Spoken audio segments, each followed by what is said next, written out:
Timnas Cina diteror kembang api sepanjang malam. Hotel tempat menginap alami kebakaran ringan. Let's go! Quick, quick! What happened?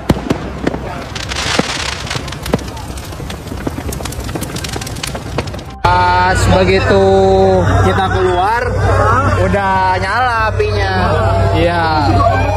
Hah? Iya, sempet gede. Cuman kalau soal penyebab, saya nggak tahu sih apa-apanya. Tapi langsung keluar api aja sih.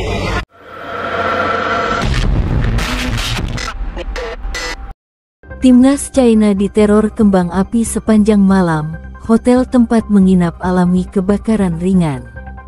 Jakarta tanggal 5 Juni tahun 2025, situasi tak terduga terjadi jelang laga panas antara Timnas Indonesia melawan Timnas China dalam lanjutan kualifikasi Piala Dunia 2026 zona Asia. Tim tamu, Timnas China mengalami malam yang menegangkan setelah hotel tempat mereka menginap di Jakarta diteror oleh suara kembang api sepanjang malam, dan bahkan sempat terjadi kebakaran ringan di salah satu bagian hotel pada dini hari. Peristiwa ini sontak menjadi sorotan media nasional dan internasional, serta memicu reaksi keras dari berbagai pihak, baik PSSI maupun pemerintah Indonesia langsung mengutuk tindakan tidak sportif ini dan berjanji akan melakukan investigasi menyeluruh.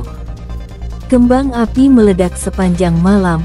Menurut laporan beberapa media China seperti China Sport dan Xinhua, sejak pukul 1.30 dini hari waktu Jakarta, suara ledakan kembang api dan petasan terdengar terus-menerus di sekitar Hotel Grand Capital tempat skuad Timnas China menginap.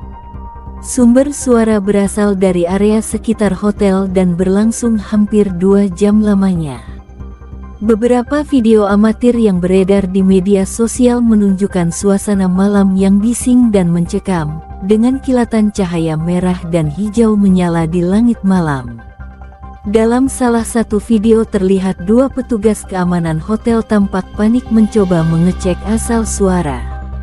"Kami terbangun karena ledakan yang keras, jendela kamar saya sampai bergetar. Awalnya kami kira itu suara kembang api biasa, tapi berlangsung terlalu lama, para pemain tidak bisa tidur," ujar Sang Ling Peng bek senior Timnas China dalam wawancara usai latihan ringan pagi hari ini. Kebakaran ringan di dapur hotel yang lebih mengkhawatirkan sekitar pukul 3.45 waktu Indonesia Barat. Terjadi kebakaran ringan di area dapur hotel lantai 2. Berdasarkan keterangan dari manajemen hotel, kebakaran diduga berasal dari konsleting pada salah satu perangkat dapur. Meski api berhasil dipadamkan dalam waktu kurang dari 10 menit oleh petugas keamanan internal hotel, peristiwa ini menambah kepanikan di tengah malam. Manajemen hotel telah membantah bahwa kebakaran tersebut berkaitan langsung dengan teror kembang api, namun banyak pihak menilai kedua insiden tersebut sangat mungkin saling berkaitan secara tidak langsung. "Kami tidak menemukan benda asing masuk ke dapur dari luar. Kebakaran dipicu oleh kabel pemanas yang overload, tapi kami tidak menutup kemungkinan tekanan listrik meningkat karena beberapa sistem keamanan hotel aktif bersamaan akibat gangguan eksternal," jelas Rudi Hartanto, manajer operasional Hotel Grand Capital dalam konferensi pers. Reaksi Timnas China tegang dan kecewa. Pelatih kepala Timnas China Franco Ivankov dalam pernyataan resminya mengaku kecewa dan mempertanyakan keamanan yang diberikan kepada timnya. "Kami datang ke sini untuk bermain sepak bola, bukan untuk menghadapi gangguan yang seperti ini.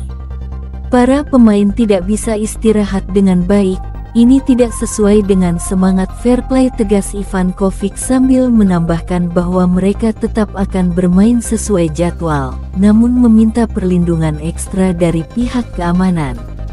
Asosiasi Sepak Bola China CFA juga telah mengirim surat resmi kepada AFC, Konfederasi Sepak Bola Asia, untuk melaporkan insiden ini. Mereka meminta AFC melakukan penyelidikan dan mempertimbangkan dampaknya terhadap kondisi mental para pemain.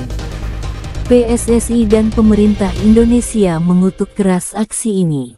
Menanggapi insiden ini, Ketua Umum PSSI Erick Thohir menyatakan penyesalan dan mengutuk keras tindakan tersebut. Sepak bola adalah ajang sportivitas, siapapun yang melakukan tindakan seperti ini jelas ingin mencoreng nama baik Indonesia.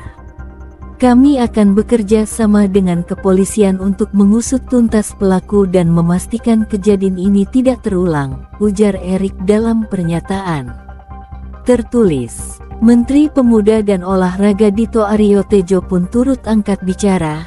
Dalam keterangan persnya pagi ini ia menyatakan bahwa tindakan seperti ini mencederai nilai sportivitas dan diplomasi olahraga yang sedang dibangun Indonesia. Indonesia ingin dikenal karena prestasi bukan karena aksi anarkis atau intimidasi.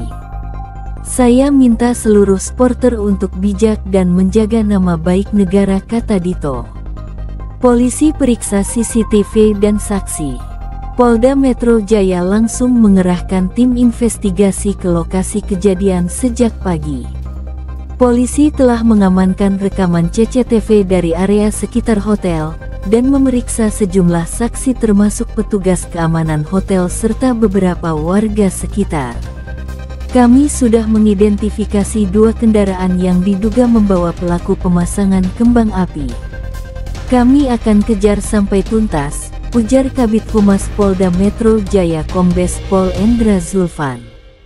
Polisi menduga aksi ini dilakukan oleh oknum supporter yang tidak bertanggung jawab.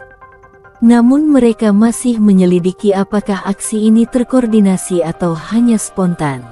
Reaksi warganet pro kontra di media sosial. Respon masyarakat Indonesia terbagi 2. Sebagian besar mengecam aksi teror tersebut dan menganggapnya sebagai tindakan pengecut yang bisa mencoreng nama baik bangsa. Namun tidak sedikit pula yang berusaha membela, menyebut bahwa teror kembang api adalah hal biasa dalam dunia sepak bola dan sering terjadi di laga-laga panas seperti El Clasico atau Derby Argentina. Komentar seperti bagian dari peristiwa atau biar lawan girogi duluan banyak ditemukan di media massa X, Twitter, dan TikTok. Meskipun dibalas kritik keras oleh warganet lainnya yang mengingatkan soal reputasi dan etika. Kalau mau maju di kancah dunia, supporter juga harus dewasa. Kita harus tunjukkan bahwa Indonesia layak jadi tuan rumah bukan malah jadi biang rusuh, tulis akun bola_sejati.